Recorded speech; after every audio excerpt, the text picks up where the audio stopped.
this government has opened up a new vista which was not even considered before. Earlier you were only relegated to being PSs to specific politicians if you went and paid obeisance to particular people and particular dynasties. Today the whole parameter has changed. It's based on competence. You give us a good campaign, we hire you. You don't give us a good campaign, you can go and approach somebody else. That kind of data, that kind of employment generation, where do we figure it out? In fact, the way political consultancy has really emerged as a phenomena today, where there are people like us who are ideologically committed. After, of course, I've traveled multiple shores and now I've decided that I'll back the BJP. But people like us who are ideologically committed campaign for a particular party. There are other groups which are floating resources who are up for hire for any political party. All dignified employment and labor. Where do you put us in? Okay, that's a big question. As an economist. And I'm sure that you're going to handle the campaign very well for 2019. Thank you so much.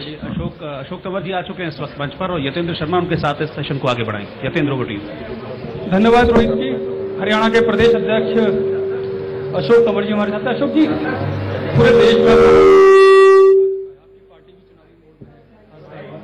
और हरियाणा की मैं बात करूं तो खट्टर सरकार वहां पर है, 3.5 साल 4 साल के 3.5 साल के आसपास हो गए, 4 साल मोदी सरकार को। दलितों की जिस तरह से उत्पीड़न की घटनाएं बढ़ रही हैं, आपकी पार्टी भी जोर शोर से इस पूरे मुद्दे को उठा रही है। क्या लगता है कि एक बड़ा मुद्दा या बड़ा चंक आपके हाथ में आ गया है? नहीं, मामला, सबसे पहले मैं धन्यवाद करता हूं सभी हमारे इस टीवी चैनल का, आज महत्वपूर्ण विषय के ऊपर मुझे बोलने का मौका दिया। यहां तक मामला दलितों का है, दलितों के साथ साथ पूरे देश में, चाहे वो कोई भी वर्ग हो, आज मैं समझता हूं कि सब लोग आहत महसूस करते हैं। और जब से ये सरकार आई है, एनडीए की सरकार है, लगातार हम देखते हैं, आए दिन कोई ऐसा दिन नहीं आता किसी भी अखबार में, किसी भी टीवी चैनल में हम देखें, चाहे वो दलितों का मामला हो, चाहे अकलियत का मामला हो, या कोई भी गरीब व्यक्ति किसी भी समाज के किसी भी वर्ग से अगर उसका संबंध है तो उसके ऊपर अत्याचार और अन्याय की घटनाएं ना हो। हरियाणा का जहां तक सवाल है, हरियाणा में हमें और ज्यादा दिखता है, कहीं गुड़चड़ी को लेकर के मामला है तो कहीं दलितों के ऊपर तमाम तरह के अत्याचार होते हैं। और उसके बावजूद भी सबसे बड़े दुर्भाग्य की बात यह है कि केस तक दर्ज नहीं होते हैं। तो जो अच्छे दिन की सरकार कहते थे कि हम अच्छे दिन लेकर के आएंगे, आज इस सरकार के समय में सबसे बुरे दिन तमाम उन वंचित वर्गों के हैं जो इस सरकार से बहुत अपेक्षा के साथ जो जुड़े थे, जिन्होंने मोदी जी को या भारतीय जनता पार्टी को जनादेश दिया था। हरियाणा की आप बात कर रहे हैं, मिर्चपुर एक बड़ा हत्याकांड, बड़ा परेशान किया था दलितों को, आज भी विस्थापित हैं। पवनावा कांड वहां पर हुआ, तो वहां पर तब आपकी सरकार थी। दलितों पर अत्याचार तो पहले से चले आ रहे हैं। पहले से चले आ रहे हैं, इसका मतलब ये नहीं कि आगे भी होते रहेंगे। अब जिस तरीके की सरकार और नहीं, आगे भी होते हैं, लेकिन आप लोगों ने काम नहीं किया, उनका समाधान नहीं निकाला, इसी वजह से सरकार उस समय जो हुआ, सरकार जाने का कारण क्या सबके सामने है और उसका खामियाजा कांग्रेस ने भुगता। हम लोग उस समय भी पूरी मजबूती से उन चीजों के लिए खड़े थे जहां दलितों के हितों की लड़ाई लड़ने की बात थी, चाहे वो अत्याचार और उत्पीड़न रोकने की बात हो, या रिजर्वेशन इन प्रमोशन का मामला हो, या SC/ST एक्ट को और स्ट्रेंथन करने की बात हो। लेकिन वर्तमान जो सरकार है वो केवल और केवल दिखावा करती है, हकीकत से बहुत सब चीजें। लेकिन आपके बड़े नेता तो उस वक्त गए नहीं थे, किसी ने भी मिर्चपुर का दौरा नहीं किया। मैं समझता हूँ राहुल जी खुद बहुत काफी पूरा मामला मीडिया में पूरा मामला है, आज भी हम उन साथियों के साथ उनके भगाना का मामला हो या और कोई, लेकिन जिस तरीके से अब हुए हैं, शायद ही हरियाणा का कोई जिला होगा, चाहे वो भिवानी हो, तो खामियाजा भुगतना पड़ा। वो गलती हुई, हुड्डा सरकार ने वो किया, असफल रही, इस वजह से खामियाजा भुगतना पड़ा। गलती किसी की भी होगी तो खामियाजा सरकार आपकी थी, किसी की नहीं, सरकार आपकी थी, निश्चित तौर पर उसका खामियाजा भुगतना पड़ेगा। आज मोदी सरकार खामियाजा भुगतना पड़ेगा नहीं, बात अभी आपने खामियाजा उन्होंने जिस तरीके से नहीं, आप मानते हैं हुड्डा सरकार उस मामले को सही से नहीं टैकल कर पाई, और जो दलितों का उत्पीड़न हुआ, काफी बड़ा मामला था वो मिर्चपुर, काफी सालों तक छाया रहा, आज भी वो विस्थापित हैं। तो ये बड़ी असफलता थी हुड्डा सरकार की। मैं वही कह रहा हूँ कि हम व्यक्ति विशेष की बात ना करें, मैं सरकार की बात कर रहा हूँ। मैं हरियाणा सरकार जो तत्कालीन हुड्डा सरकार थी उसकी बात। बड़ा मुद्दा था उस समय का, और उसका मैं समझता हूँ कि हम लोगों को नुकसान भी हुआ। आज भारतीय जनता पार्टी जिस तरीके से कर रही है, माननीय सुप्रीम कोर्ट का फैसला पिछले दिनों SC/ST एक्ट के संदर्भ में नई गाइडलाइंस आई, और वो इसलिए आई कि जो केंद्र की सरकार है आज, वो पूरी तरीके से विफल रही। सही तरीके से दलितों की रक्षा करने के लिए, उनका केस प्लीड करने के लिए, और उसका हम लोगों ने देखा कि 2 अप्रैल को पूरा देश जिस तरीके से निकला, आजाद हिंदुस्तान में कभी भी दलित और गरीब और वंचित वर्ग इस तरीके से सड़कों के ऊपर नहीं निकला। उसके बाद सरकार ने तमाम तरह की बातें करी, लेकिन अभी तक उसमें भी आप लोगों को ऊपर आरोप लगाया बीजेपी ने कि कांग्रेस वाले लोग साजिश कर रहे हैं। मामला कुछ और था, बताया कुछ और आप लोगों की वजह से इतने दलितों को जान से हाथ गंवाना पड़ा। नहीं, ये तो जिम्मेदारी बीजेपी वाले आरोप लगा रहे हैं। आरोप लगाने का कोई भी आरोप लगा सकता है। आरोपों के आधार पर तो ये लोग झूठ बोल करके जिस तरीके के बड़ी बड़ी बातें करी गई और ये कहा गया कि ये हुआ है, आज हम देखें उठा करके तो 4 साल में ये सरकार कांग्रेस को जिस तरीके से दोषी जनता की अदालत में खड़ा किया गया वो प्रूव नहीं कर पाई। तो कहने को कुछ भी है, जनता ने फैसला करना है। और जनता, मैं समझता हूं कि 2019 में चाहे वो हरियाणा हो, चाहे हम देश की बात करें, पूरी मजबूती के साथ कांग्रेस के साथ खड़ा होगा, राहुल जी के साथ खड़ा होगा। और वो समय आएगा जब 2019 के अंदर लोग ये कहेंगे कि हमने 2014 में राहुल जी को इस देश के प्रधानमंत्री के रूप में, क्योंकि ये पूरी तरीके से हर मोर्चे पे इस सरकार ने तो मान के चल रहा है जो गठबंधन होगा अगर जीतता है तो राहुल गांधी प्रधानमंत्री होंगे। बिल्कुल प्रधानमंत्री। आपकी पार्टी की तरफ से अभी तक ऑफिशियली कोई बयान नहीं आया इसको लेकर। देखिए, ऑफिशियली तो जब समय आएगा तब होगा, लेकिन ये जनता की भावना है। हमने लंबे समय तक उनके साथ काम किया, यूथ कांग्रेस के दौरान भी, एआईसीसी में भी, और आज हम देखते हैं और जहां भी पिछले दिनों वो गए हैं, लगातार कांग्रेस का ग्राफ बढ़ता गया है, कांग्रेस मजबूत हुई। कांग्रेस का ग्राफ बढ़ाने का काम आपको हरियाणा में भी दिया है, लेकिन हरियाणा संगठन जहां बढ़ना चाहिए वहां तमाम तरह के मनभेद सामने आ रहे हैं। तमाम विधायक हुड्डा साहब के साथ नजर आते हैं, तो उसमें आपकी भूमिका क्या रहती है? देखिए, आज तो मैं समझता हूं कि ये जो आपका मामला था, हम हरियाणा को, ठीक है, हरियाणा सरकार की बात करें, संगठन महत्वपूर्ण है, मैं ये नहीं कहता, लेकिन संगठन के साथ साथ हमारा देश, हमारा समाज, हमारा प्रदेश और उसको बचाने की, उसकी रक्षा करने की जिम्मेदारी बड़ी है और आज वो खतरे में है। और इसलिए मैं आह्वान करता हूं सभी साथियों से, जो दर्शक देख भी रहे हैं, कि इन तमाम मुद्दों को लेकर के वो कांग्रेस का साथ दें और कांग्रेस आपको हरियाणा के अंदर एक बेहतर सरकार देगी। पिछले अगर हम उठा करके देखें 3.5-4 साल प्रदेश 4 बार दंगों की चपेट में आया। जाति के आधार पर दंगे हुए, धर्म के आधार पर दंगे हुए। हमने पंचकुला के अंदर देखा जिस तरीके से पूरा एक अनुभवहीन व्यक्ति को वहां पर बिठा दिया गया, सबके ऊपर थोप दिया गया और वहां मंत्री और दूसरे लोग कहते हैं कि 2 साल तो उनको समझ में ही नहीं आया। अरे 2 साल आपको समझ में नहीं आया, लेकिन 2 साल बहुमूल्य जो 2 साल थे वो आपने पूरे हरियाणा के खत्म कर दिए। हरियाणा जिस फास्ट ट्रैक पे चल रहा था, जिस तरीके से हमारे प्रदेश की गति थी, वो सारी आज हम देखते हैं कि आज हर क्षेत्र में हरियाणा पीछे जा रहा है। मुख्यमंत्री जी कहते हैं कि केंद्र में प्रधानमंत्री कहते हैं कि मैं 2 करोड़ लोगों को रोजगार नहीं दे सकता। मुख्यमंत्री जी कहते हैं कि मैं 2 लाख लोगों को रोजगार नहीं। फिर सत्ता में आए किस लिए? विदेश घूमने जाते हैं, ये भी घूम रहे हैं, वो भी घूम रहे हैं। तो कब तक ये घूमते रहेंगे? अब जमीन पे जाकर के हरियाणा के अंदर काम करना पड़ेगा, देश के अंदर काम करना पड़ेगा। जिन किसानों ने स्वामीनाथन रिपोर्ट, उनकी आय दुगनी होगी, तमाम चीजों को देख करके मैंडेट दिया था, नौजवानों ने ये सोच करके दिया था कि हमें रोजगार मिलेगा, इंडस्ट्रीज फ्लोरिश होंगी। आज देश का पैसा किस तरीके से बाहर जा रहा है। आज 10 लाख करोड़ रुपया इन्होंने पेट्रोल डीजल के माध्यम से वो डकार गए, कहां वो पैसा गया? विकास तो कहीं दिख ही नहीं रहा। कोई बड़ा प्रोजेक्ट पूरे हरियाणा के अंदर हमने पिछले 4 साल 3.5 साल के अंदर नहीं दिखाई दिया है। और इसी तरीके के हालात पूरे मुल्क के हैं। स्वच्छता अभियान के नाम पर अभी सफाई कर्मचारी पूरे हरियाणा के अंदर 15 दिन सफाई कर्मचारी बैठे थे।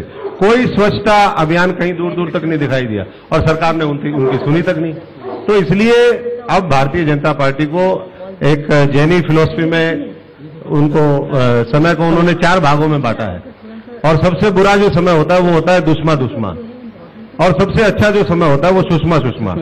तो सुषमा जो है उनका 2014 में था, अब उनका दुश्मा शुरू हो गया और 2019 में उस दुश्मा में भारतीय जनता पार्टी पूरी चपेट में आएगी और कांग्रेस फिर दोबारा राहुल जी के नेतृत्व में मैं समझता हूं कि एक मजबूत, जिम्मेदार, संवेदनशील पार्टी के रूप में उभरेगी। एक सवाल और आता है, क्योंकि जैसे जैसे चुनाव नजदीक आते जा रहे हैं, दलितों के प्रति प्रेम बढ़ता जा रहा है। जो कभी बाबा साहब आप अपना बताते थे अधिकार, अब प्रधानमंत्री मोदी अपना बता रहे हैं। उनका कहना है कि बाबा अब उनके अपने हो गए हैं। लंदन की बात करें उनके घर की, तो उन्होंने खरीद लिया। कांग्रेस कभी 60-70 सालों तक रही, कभी नहीं खरीद पाई। इंदू मिल की जो जमीन थी मुंबई में, वो उन्होंने खरीद ली। दिल्ली में म्यूजियम बना दिया। तो उनका यही दावा है कि अब बाबा साहब उनके हो गए हैं। फिर आपका क्या बचा? देखिए, बाबा साहब तो पूरे देश के थे, पूरे देश को संविधान दे करके गए, लोगों को अधिकार दे करके गए। तो आप मान रहे हैं पूरे देश के तो बीजेपी के उनको नहीं, बाबा साहब का तो कोई भारतीय जनता आरएसएस के तो सब पूरे देश में तो बीजेपी भी मानसिकता, जिस मनुवादी मानसिकता को भारतीय जनता पार्टी आगे लेकर के चलना चाहती है उसके खिलाफ रहे। तो बाबा कभी उनके ना थे ना हो सकते। बाबा साहब अम्बेडकर जो है इस देश के थे, और मैं समझता हूं कि उनके साथ अगर किसी का तालमेल है विचारधारा के स्तर पर तो कांग्रेस पार्टी का है। और जो आपने कहा कि लंदन में उन्होंने वो घर खरीद लिया, इधर म्यूजियम बना दिया, उधर हिंदू मिल, ये सारे प्रोसेस कब शुरू हुए? ये प्रोसेस सारे शुरू हुए जब कांग्रेस की यूपीए की सरकार थी। वो प्रोसेस हम इस बात को जानते हैं, और ये आगे एडमिनिस्ट्रेटिव रिफॉर्म हम तेजी से चीजों को 10 साल की सरकार यूपीए में रही तब नहीं हो पाया, और 4 साल की सरकार में इन्होंने पहले हमने ही किए हैं, वो हमने ही किए हैं, हुए इनके टाइम में पूरे हैं। तो इसलिए ये कहना कि ये इनके समय में हुए हैं, ये पूरी तरीके से सरासर गलत। बीजेपी प्रेसिडेंट अमित शाह ने एक आरोप भी लगाया कि पार्लियामेंट में आप इतने सालों की सरकार में बाबा साहब की एक तस्वीर तक नहीं लगवा पाए। स्टैच्यू जो बस्ट है वो किसने लगवाया? क्या अमित शाह जी ने लगवाया? क्या नरेंद्र मोदी ने लगवाया? क्या भारतीय जनता पार्टी ने लगवाया? सेंट्रल हॉल में तमाम लोगों के नीचे खड़े होकर के अमित शाह और नरेंद्र मोदी जी अगर उसके खड़े नीचे हो जाएं तो उनको एहसास होगा कि कांग्रेस ने इस देश के लिए क्या किया, गरीब के लिए क्या किया, और बाबा साहब का कितना मान सम्मान उन्होंने किया। तो इसलिए भारत रत्न की बात भी उन्होंने उठाई है। भारत रत्न, ये सारी चीजें ये केवल और केवल गुमराह करने का मैं समझता हूं कि एक हथकंडा उनका होता है। तो आप सच्चाई बता दीजिए, भारत रत्न कब मिला? सच्चाई नहीं, वो गुमराह कर रहे हैं, आप सच बता दीजिए। कांग्रेस गवर्नमेंट के समय मिला, इसका मतलब ये नहीं कि सारा यानी आपकी सरकार ने नहीं दिलवा पाई। बाबा साहब को आज महात्मा गांधी जी को भारत रत्न मिला है क्या? यानी कि बाबा साहब को भी नहीं मिलना चाहिए था? नहीं, आप ये कह रहे हैं अगर महात्मा गांधी जी को नहीं दिया तो महापुरुष है, मिले, चाहे वो बाबा साहब अम्बेडकर हो, चाहे वो महात्मा गांधी हो, ये अलग लीग के लोग हैं, ये अलग लीग के लोग हैं। महात्मा गांधी से इसका मतलब ये है कि बाबा साहब को भी नहीं मिलना चाहिए, महात्मा गांधी को नहीं मिला। हम ये कह रहे हैं कि एक वो अलग क्लास थी, उन्होंने देश के लिए बहुत इतनी कुर्बानियां की, इतना उनका समर्पण था और इतना बड़ा योगदान है कि मैं समझता हूं कि भारत रत्न, वो कांग्रेस की थिंकिंग थी कि ठीक है उसको हम एक बहुत बड़े लेवल पर देखते हैं। कुछ लोगों ने आकर के उसमें राजनीति करी। आज बाबा साहब हो, चाहे वो हमारे हो, सरदार पटेल हो, महात्मा गांधी जी, ये सारे देश के रत्न हैं, देश के महापुरुष हैं, उनका हम सम्मान करें। उनकी जो सोच थी उसको जमीन पर किस तरीके से उतारे, ये हमारी सोच होनी चाहिए। केवल हम दिखा करके और उसको एनकैश करना चाहें, उससे देश तरक्की नहीं करेगा, ना उससे लोगों का पेट भरेगा, ना उससे लोगों को सेटिस्फेक्शन होगा। तो लोगों को किस तरीके से पुरस्कार वगैरह दिए जाते हैं बेकार है, लोगों के पेट भरने वाले काम करने चाहिए। वो कह रहे हैं उन्होंने जो स्किल डेवलपमेंट है काफी काम किया है। कौन सा स्किल डेवलपमेंट? पूरे देश में लूट करके खा गए। आप देखिए एक एक दुकान चल रही है स्किल डेवलपमेंट के नाम पे। मैं पार्लियामेंट्री फोरम ऑन यूथ का 5 साल कन्वीनर रहा, बिल्कुल, और हमने पूरा, जब सांसद थे हमने उसके ऊपर बहुत बार डिबेट किए, कांग्रेस के समय में इनिशिएट हुआ। लेकिन आज जिस तरीके से होना चाहिए था, जो फाउंडेशन कांग्रेस बना करके गई थी, उसके ऊपर अगर सुपर स्ट्रक्चर ये तैयार करते तो मैं समझता हूं कि आज कई करोड़ लोग वाकई में स्किल होते और वाकई में उनको रोजगार भी मिलता। ये इन्होंने कुछ नहीं किया, केवल वही जुमले छोड़ने का काम किया। खुद ये मानते हैं कि ये जुमले, आप क्यों नहीं मानते ये जुमले हैं? स्किल डेवलपमेंट, डिजिटल इंडिया, ये इंडिया, स्टैंड अप इंडिया, बर्बाद इंडिया, पूरा बर्बाद कर दिया इस देश की आर्थिक व्यवस्था को भी। आज नोटबंदी के माध्यम से कितने करोड़ का, 7-8 लाख करोड़ रुपए का इन्होंने घोटाला किया है। आपका कितना नुकसान हुआ?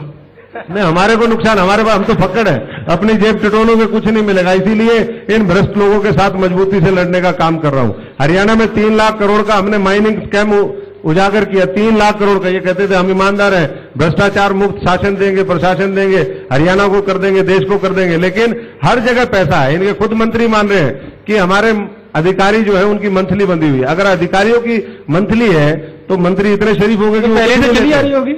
नहीं, पहले से क्या चला आ रहा है मुझे नहीं पता है, लेकिन मैं इतना विश्वास दिलाना चाहता हूं कि अगली कांग्रेस की सरकार में, चाहे वो देश की सरकार हो, चाहे वो प्रदेश की सरकार हो, इन चीजों का हम समूल विनाश करेंगे और इस देश को सही दिशा में लेकर के जाएंगे। इनकी तरह हम ये नहीं करेंगे कि किसी चीज की आड़ में कहीं पर तीर और कहीं पर निशाना और किसको खत्म कर दिया। पूरा मामला जो है चौपट कर दिया इस देश का, और अगर इससे बचाना है तो कांग्रेस को फिर लाना पड़ेगा।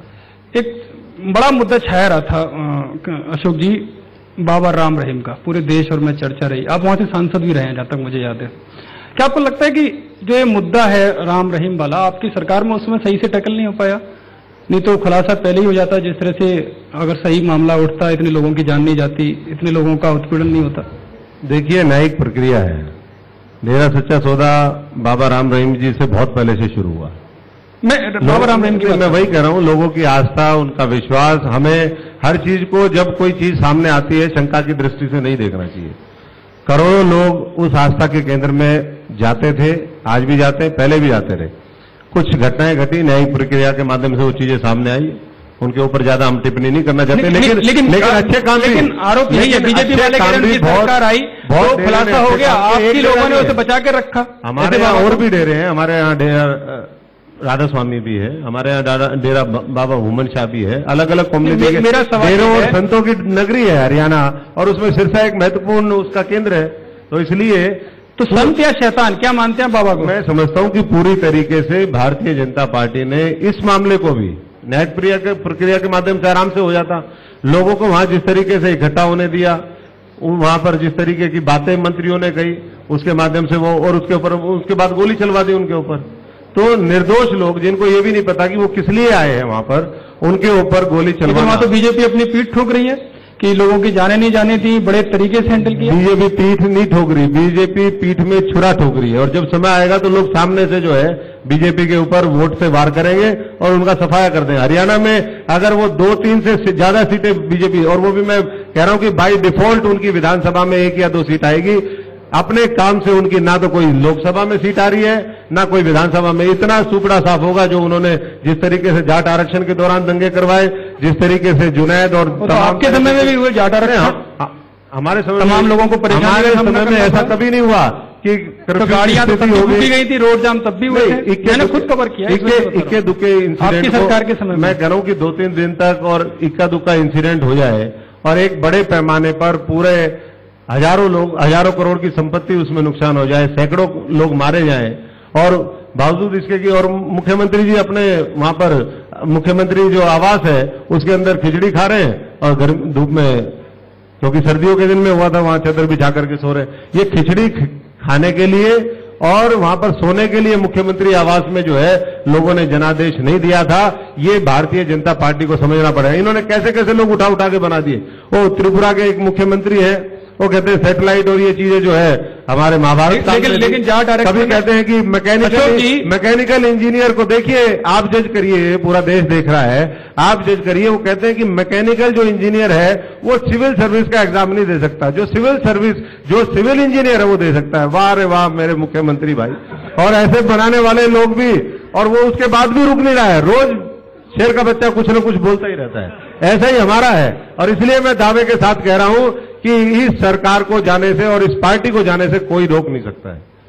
जाट रिजर्वेशन की बात आप कर रहे थे, उसमें जो ऑडियो क्लिप आई थी, आप जानते हैं किसकी आई थी? आपी के एक नेता थे पार्टी के, तो भड़काने का काम तो आपकी पार्टी के लोग कर रहे थे। हजारों करोड़ों का अगर नुकसान हुआ तो किसकी शय पर हुआ? नहीं, किसकी शय पर हुआ? तो Bharatiya Janata party audio clip है, उन्होंने उसको स्पॉन्सर किया पूरे मामले को। आपकी पार्टी के नेता कार्रवाई नहीं करी, कोई कार्रवाई नहीं करी, और किसी का नाम आया तो कार्रवाई करे ना। हम तो ये कह रहे हैं कार्रवाई करे, उसमें पार्टी का कोई लेना देना नहीं है। कोई इंडिविजुअल का हो सकता है, इंडिविजुअल को जो भी सजा, उनके पास पुलिस है, उनके पास सारा तंत्र है, क्यों नहीं जांच करवा करके कार्रवाई करते हैं? लेकिन आपको एक अच्छा मौका और मुद्दा मिला, स्टाफ सिलेक्शन कमेटी, जहां पर एक सवाल किया गया था कि काले ब्राह्मण को देखना सही रहेगा या काली ब्राह्मण कन्या को, तो उसमें चेयरमैन सस्पेंड हुआ है। लेकिन क्या लगता है कि पूरा सरकार, जो दलितों का मामला आप बता रहे हो, देखिए यही मैं कहता हूं कि यही गुमराह करने के तरीके हैं।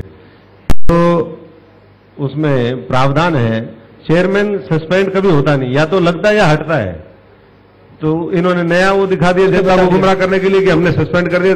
सस्पेंड करने से होना क्या है? वहां उसको बर्खास्त करिए, दूसरा करिए। और ये जो जाति के आधार पर, इसलिए मैंने कहा कि जाति के आधार पर जितना माहौल खराब करने का काम भारतीय जनता पार्टी ने पिछले 3.5 साल में हरियाणा में किया है, कभी इस तरीके से भाईचारा बिगड़ा नहीं था। और अगर उसको रोकने का काम किया है, उसके ऊपर अंकुश लगाया, तो वो कांग्रेस पार्टी ने लगाया।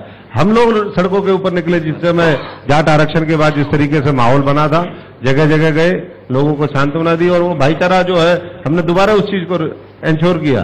तो ये जो सवाल जिस तरीके के पूछे हैं कि बताइए आप काला ब्राह्मण देखने से अब शकुन होगा, बताइए आप लोग सब जानते हैं रंग तो कहीं किसी का भी एक हो सकता है। तो ऐसा तो अपशकुन का कोई मामला, और वो कह रहे हैं कि ब्राह्मण कन्या को देखने से अपशकुन नहीं होगा। ये क्या मतलब है? ये मानसिकता दिखा रहे हैं कि किस तरीके के महिला के प्रति, किसी जाति विशेष के प्रति भारतीय जनता पार्टी के जो शीर्ष पद पर बैठे हुए लोग हैं उनकी क्या मानसिकता है। और उसके साथ साथ अपशकुन जो देश कहता है, वो ये कह रहा है कि अपशकुन तो सबसे बड़ा जो है वो मोदी जी है, जो आकर के वहां पर बैठ गए हैं, इस देश के प्रधानमंत्री बन गए, वो सबसे बड़ा अपशकुन है। और उसी से सारा नीचे जो ट्रिकल डाउन इफेक्ट है, वो सारा तबाही जो मची है वो उन्हीं की वजह से मची है। उधर खट्टर सब, तो इससे बड़ा अपशकुन इनको हटाओ ना आप लोग। चलिए, एक आंकड़े मेरे पास आए हैं तंवर साहब, यूपीए सरकार के समय के हैं। अगर महिलाओं के साक्षरता की बात की जाए, दलितों की, तो 70% से ज्यादा निरक्षर रही, पढ़ी लिखी नहीं थी। हफ्ते में 13 हत्याएं दलितों की होती थी, 21 बलात्कार महिलाओं के साथ होते थे। तो कहां दलित सुरक्षित था? देखिए, पुराने आंकड़ों का खेल, मैं भी फाइल उठा करके मैं भी पुराने आंकड़े निकलते हैं जब भी बात होती है। मैं वही कह रहा हूँ। अब मैं भविष्य के तो लेकर आऊंगा नहीं, जो इतिहास में हुआ उसी की बात करूंगा। ये कहते आप दलितों के मसीहा बनने की कोशिश आपकी पार्टी कर रही है ना? जब से मैं आपसे सवाल करूंगा, जब से भारतीय जनता पार्टी आई है, चाहे वो दलितों के ऊपर है, चाहे वो महिलाओं के ऊपर है, उत्पीड़न अन्याय की घटनाएं उनके समय में बढ़ी हैं। और ये आंकड़े हर तरह के, चाहे वो नेशनल क्राइम ब्यूरो के आंकड़े हों, चाहे किसी और संस्था के आंकड़े हों, उनसे आप अगर कोरोबरेट करोगे तो सारी चीजें आपके सामने आ जाएंगी। वो सारी चीजें सामने आई है, तभी तो मैं कह रहा हूँ आंकड़े आपके ज्यादा जो सरकार हमारे ज्यादा नहीं है। मुझे 60 साल 62 साल आपकी सरकार रही, दलितों का उत्थान क्यों नहीं हुआ? दलितों का उत्थान क्यों नहीं हुआ? 60 साल से ज्यादा उत्थान जो हजारों साल से शोषण हुआ है, हजारों साल से जिस तरीके से पीछे रखे गए हैं, उसको हम सोचें कि कुछ समय में वो हो जाएगा। तो अब आप चाहते हैं मोदी सरकार 4 साल में कर दे?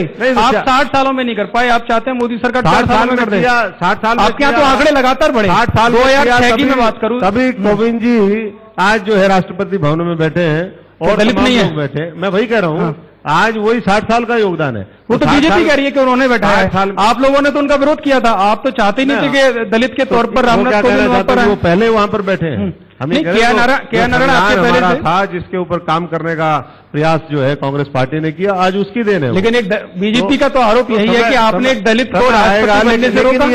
ये जो सशक्तिकरण का एजेंडा है, चाहे वो महिला सशक्तिकरण का हो, चाहे वो दलितों का मामला हो, चाहे अकलियत का मामला हो, ये बीजेपी के बस की बात भी नहीं है, क्योंकि इधर जहन में नहीं है। वो राष्ट्रपति बना सकती है, लेकिन उसके बस की बात उत्थान की नहीं है। आप यही कहना चाह रहे हो क्या? वो दलित को राष्ट्रपति बना सकती है, लेकिन उत्थान नहीं कर सकती। वो दिखाने के लिए बना सकती है, लेकिन किया क्या है? हम तो ये कह रहे हैं कि 70 साल में अगर दलित सड़कों के ऊपर आया है इतने बड़ी संख्या में, 70 सालों की नाराजगी मजबूर होना पड़ा, तो किसका 70 सालों की नाराजगी? वो कुचले गए होंगे, दबाए गए होंगे, तब वो गुस्सा फूटा होगा। बिल्कुल गुस्सा फूटा। तो आप मान रहे हैं ना 70 साल में गुस्सा फूटा है? 70 साल का गुस्सा एक बार में फूट जाइए हम नहीं कह सकते, लेकिन मैं समझता हूं कि लगातार अब लोगों ने देख लिया है। कई बार हम रोज कुछ चीज खाते हैं तो उसका टेस्ट जो है भूल जाते हैं, जब हम दूसरे को टेस्ट करते हैं तब उसका समझ में आता है। तो ये जो है, लोगों को लगता था कि 10 साल में बहुत उम्मीदों के साथ, मैं ये नहीं कहता कि हम लोगों को उम्मीद के साथ यूपीए की 2 बार सरकार बनवाई, उसके लिए हम धन्यवाद करते हैं इस देश का, देश के नौजवानों का, हर वर्ग का, और आगे फिर उनसे आह्वान करते हैं कि एक बार फिर देश की तरक्की के लिए, देश के भाईचारे के लिए, अमन शांति के लिए एक बार फिर कांग्रेस को अगर तरक्की की और भाईचारा कायम होता तो इतनी बुरी हार नहीं होती 2014 में। देखिए, हार और जीत तो बहुत फैक्टर्स होते हैं, लेकिन इतनी बुरी नहीं। ये तो अपोजिशन का नेता तक नहीं चुना गया। ये तो तंत्र का इस्तेमाल किस तरीके से करें सर? तंत्र आप ही का था। 2000 जब लोकसभा इलेक्शन हुए तो वो तंत्र आपका था, उनका नहीं था, तो उन्होंने इस्तेमाल कैसे कर लिया? वही कह रहा हूं कि हम लोगों की गलतियां हैं, और वो संगठन के तौर पे हम लोगों ने उस चीज का, उसकी समीक्षा भी करी, उन चीजों को दुरुस्त भी किया। कौन सी गलतियां कौन सी रही? नहीं, एक नहीं है, बहुत खुलासा कर दीजिए। नहीं, 2-4 मेन बड़ी खुलासा ये है कि मैं व्यक्तिगत तौर पे अपना एग्जांपल देता हूं। हम सोशल मीडिया को ये समझते थे कि इसकी जरूरत नहीं है, और 2014 से पहले बावजूद इसके कि आपके नेक्स्ट डोर जो ऑफिस है, ये 10 साल मैं उस ऑफिस में था, यूथ कांग्रेस एनएसयूआई के ऑफिस में, और सब तरह के लोग हमारे पास आते थे, लेकिन उसके बावजूद भी हमें लगता था कि हम काम कर रहे हैं, ये कोई दिखाने की और प्रदर्शन करने की जरूरत नहीं।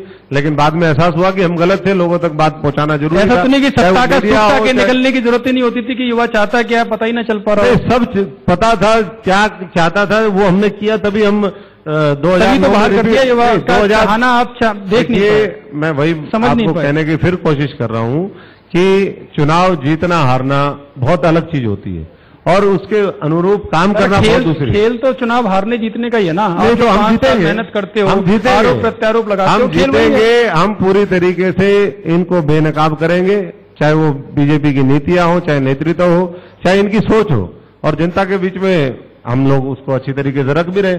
आने वाला समय आपको बताएगा। अब हमने गलतियों से सबक लिया। मणिपुर, गोवा और मेघालय हम लोग सतर्क नहीं थे। हमारे हाथ से जो है चोर उचक के लूट के ले गए सारा। लेकिन जैसे ही हमने पूरा मामला, दिग्विजय जी सोते रह गए और गोवा में सरकार बन गई। वो कौन सोया कौन जागा, लेकिन ये है कि अब हमें जागना भी है और भगाना भी है, और उसके लिए कांग्रेस पार्टी पूरे देश के अंदर मजबूती से तैयार है। लेकिन ऐसे ये गठबंधन आपके हरियाणा में भी हुआ है। इनेलो और बीएसपी उस गठबंधन का ये हाल है, उस गठबंधन का ये हाल है कि परसों फतेहाबाद जिले के अंदर एक मीटिंग थी और वहां पर मेरे नारे लग रहे थे, अशोक तंवर जिंदाबाद, उसी गठबंधन के अंदर, इनेलो और जो बीएसपी का गठबंधन था। फिर हालांकि उस बेचारे की जिसने नारे लगाए थे उसकी पिटाई कर दी, वो एक अलग बात है। आपकी पार्टी के पूर्व मुख्यमंत्री कोई मीटिंग बुलाते हैं तो वो नारे कहीं दूसरे हो जाते हैं, आपके खिलाफ हो जाते हैं। देखिए, ये आंतरिक जो मामले होते हैं, ये मतभेद चलते रहते हैं। ये हर पार्टी के अंदर नहीं है। आपकी पार्टी का जिन लोगों ने मोदी जी को मोदी बनाया, आज उन्हीं को ही साफ कर दिया पूरे देश के अंदर, वो सब जानते हैं नाम। तो इसलिए ये बातें अलग हैं। हमारे को, मैं फिर इस बात के ऊपर आता हूं कि हमारे को देश के बारे में सोचना है। हमारे को अपने प्रदेश के किस तरीके से और समाज का जो ताना बाना है वो बना रहे, वो हमारी प्राथमिकता होनी चाहिए। ये जो आपसी वो है, ये बहुत छोटी चीज है, ये कुछ मैटर भी नहीं करती। अशोक तंवर कांग्रेस पार्टी के लिए किसी भी कुर्बानी के लिए तैयार है, किसी भी कुर्बानी के लिए, और मैं समझता हूं कि उसके लिए हर व्यक्ति को तैयार रहना चाहिए। आप दलितों की बात कर रहे हैं या एक बड़ा चेहरा भी आप दलितों, मैं सबकी बात कर रहा हूं। आप पार्टी में एक दलित बड़े चेहरे के तौर पर है। 2019 का समय ज्यादा नहीं है, तो कोई रोड मैप है जो गरीब हैं, दबे कुचले लोग हैं, उनके लिए आपकी पार्टी कुछ करने जा रही है? ऐसे कोई 5 पॉइंट? बिल्कुल, रोड मैप ही रोड मैप है हमारे पास। आज परसों 10वीं के नतीजे आए हरियाणा में, 51% रिजल्ट आया है, और 51 में भी अगर आप देख लेंगे, ये पास, वो बता रहा हूं मैं कि इतने बच्चे पास हुए हैं, तो आप समझ सकते हैं कि कितना पीछे हमारा हरियाणा है। आज चाहे वो स्कूल एजुकेशन हो, चाहे वो कॉलेज एजुकेशन हो, यूनिवर्सिटीज की बात करें, बहुत बुरे हालात हैं। पढ़ने वाला बच्चा नहीं है और पढ़ाता हुआ टीचर नहीं है। गवर्नमेंट स्कूल्स की मैं स्थिति आप लोगों को बता रहा हूं। और हमारा सबसे पहला लक्ष्य यही होगा कि हरियाणा स्टेट, क्योंकि दिल्ली के नजदीक है, 3 तरफ से दिल्ली को घेरे हुए है और हर तरीके से हम संपन्न लोग हैं, कि best education system in the country वो आने वाले समय में हरियाणा के अंदर हो। रोजगार की बात है, क्योंकि हमारे यहाँ इंडस्ट्रियलाइजेशन और बढ़ सकता है, बढ़ा भी है। ये जरूर है कि मोदी मॉडल के माध्यम से मारुति का एक प्लांट जो हरियाणा में लगना था, उसी मॉडल को पूरे देश में दिखाया, लेकिन वो गुजरात में सब कुछ ले जाके छोड़ दिया। वो जो एक प्लांट अभी आना था वो गुजरात ले गए। लेकिन हम, समय आएगा, ऐसी चीजों को फिर दोबारा लेकर के आएंगे और रोजगार भी लोगों को देंगे। हम इनकी तरह नौसखियापन नहीं करेंगे कि जीएसटी को गलत तरीके से लागू कर दो, नोटबंदी को इस तरीके से करो। तो आप आएंगे तो जीएसटी को कैंसिल कराएंगे? आपकी सरकार आती है तो? नहीं, हमने ये कहा कि जीएसटी को, ये राहुल जी ने बहुत स्पष्ट तौर पे कहा है कि हम रिव्यू करेंगे और उसको पीपल ओरिएंटेड करेंगे, ताकि व्यापार भी बढ़े, रोजगार भी बढ़े, लोगों को असुविधा। आज सच्चाई ये है कि जीएसटी के माध्यम से बहुत बड़े पैमाने पर चोरी हो रही है। मेरा चैलेंज है मोदी जी को, आजकल चैलेंज सबका एक्सेप्ट कर रहे हैं कि रोके उस चोरी को। अगर जीएसटी बनाया था तो इसलिए बनाया था कि ज्यादा से ज्यादा लोग उसके टैक्स एम्बिट के अंदर आए, ज्यादा से ज्यादा लोग टैक्स पे करें, लेकिन वो तो हो नहीं रहा है। और इसी तरीके से हम स्वास्थ्य की बात करें और जो चीजें हैं, और सबसे बड़ी बात यह है कि हम, हमारा जो, जब तक पीस एंड प्रॉस्पेरिटी तब होगी जब वहां पर शांति रहेगी, ठीक तरीके से हम हो रहे हैं। अगर बार बार हरियाणा इसी तरीके से जलता रहा तो मैं समझता हूं कि ना हरियाणा में कोई निवेश करेगा, ना कोई पूरे हिंदुस्तान में बाहर से आकर के। अगर आप उठा करके देखें पिछले 4 साल, तो निवेश बाहर से आने की बजाय, बड़ी कंपनियां कुछ आई होंगी, लेकिन जो देश का हमारा घरेलू जो बड़े निवेशक हुआ करते थे, बड़े बड़े कॉर्पोरेट हाउसेज थे, उन्होंने बाहर लाखों करोड़ रुपए इन्वेस्ट किया। तो कहां गया मेक इन इंडिया? डिफेंस में इन्होंने कहा कि हम निवेश लेकर के आएंगे, फॉरेन एफडीआई लागू इसमें कर देंगे। आप लोगों को हैरानी होगी जान करके कि पिछले साल के, आज से 6 महीने, 1 साल पहले तक डिफेंस के अंदर 1 करोड़ 80 लाख रुपया डिफेंस के नाम पर इन्वेस्टमेंट इस देश के अंदर आया है। शुरू में किस तरह की बातें होती थी? तो ये कहने में 2G और तमाम हमारे सामने मामले हैं कि किस तरीके से इन्होंने प्रोजेक्ट किया और सारा। मैं उसी पीएसी का मेंबर भी रहा। कभी पीएसी में लोगों ने ये नहीं कहा कि ये घोटाला था, लेकिन भारतीय जनता पार्टी ने उसको घोटाला प्रस्तुत करके बार बार उस चीज को, और इसीलिए हमने कहा कि हमारे चेयरमैन जोशी साहब थे पीएसी के, तो चेयरमैन थे, हम उसके मेंबर थे। उन्होंने तो काफी बार कहा कि काफी बड़ा घोटाला हुआ, तब उन्होंने कहा, वो कभी सीएजी ने नहीं बोला जी। हालांकि आज सीएजी को उसका रिवार्ड जरूर मिल रहा है, जो उस समय के सीएजी थे, अलग अलग पोस्टों पे उनकी नियुक्तियां हो रही है, तो कहीं ना कहीं ये मिली भगत की तरफ इशारा करता है मामला। अशोक जी, जब बात बड़े सीनियर की होती है, तमाम आपके साथ विरोधी दल एकजुट होते जा रहे हैं। मैं अगर विरोधी दलों की बात छोड़ दूं तो आपकी पार्टी के किसी भी बड़े नेता ने आज तक राहुल गांधी का नाम प्रधानमंत्री के लिए नहीं लिया। बड़े नेताओं का तो नहीं, लेकिन मैं कांग्रेस पार्टी का सिपाही हूं और इस देश के प्रति भी, हमारी विचारधारा के प्रति भी कमिटमेंट है हमारा, और हम एक